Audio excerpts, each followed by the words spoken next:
Aqui ainda na página 134, saiba mais.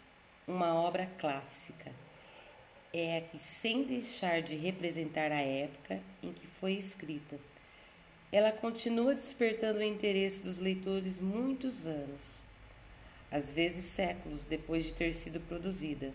Esse interesse pode ser causado pela forma como o autor aborda o tema ou pela extrema qualidade da linguagem utilizada por ele. Você certamente conhece as fábulas do Êxopo, que talvez tenham sido escritas por volta de 600 a.C., ou os contos de Grimm, publicados em livro pela primeira vez em 1812, pois são exemplos de obras clássicas. A pessoa, uma obra clássica também é a obra do Monteiro Lobato, do Sítio do Pica-Pau Amarelo. Como eu já havia dito para vocês, ela vem de geração em geração. Então, muitos conhecem já dessa história. Aí nós vemos aqui embaixo a Ana Maria Machado, né? Falando da biografia dela. É muito importante, pessoal, quando vocês estão fazendo um resumo, se inteirar da biografia do autor, quem escreveu, qual é a cidade, como que ele chegou nessa obra, entender a trajetória dele. Aí, lá no passo 2, releia o texto. Para reler o texto, vocês vão precisar consultar um dicionário.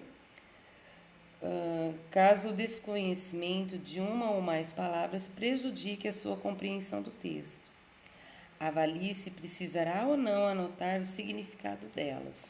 Pessoal, eu, mesmo sendo professora, até hoje eu anoto, eu faço pesquisa em dicionário, não deixo na minha cabeça, porque a cabeça da gente, muitas vezes ela acaba nos traindo, então é importante as anotações. Primeira versão, passo 3. Produza o texto. Então, em casa, vocês já realizaram a etapa importante para a produção do resumo, refez a leitura para selecionar e anotar as ideias principais do texto, e agora não vai ter como se reunir com os colegas, mas vocês vão fazer as anotações para se fazer o resumo. Terminada a primeira versão, você e seus colegas devem fazer uma rápida revisão do resumo do que produziram. Então, pessoal, não vai ser possível, infelizmente não será possível estarmos reunidos com os nossos colegas, mas nós iremos fazer o nosso trabalho aqui do outro lado da telinha, porque também é possível, porque nada nessa vida é impossível, pessoal. Nada é impossível. Nós temos o texto aqui, revisão, passo 4. Releiam o que produziram e avaliem. Esse resumo poderá ser compreendido por leitores que não conheçam o original. Vocês têm que se perguntar, esse texto que eu estou escrevendo, ele é possível ser compreendido por quem não conhece o texto original? Faltam informações essenciais? Sobram detalhes insignificantes? Faça acréscimos ou suspensões, caso considere necessário. Há frases longas demais, procure pontuá-las.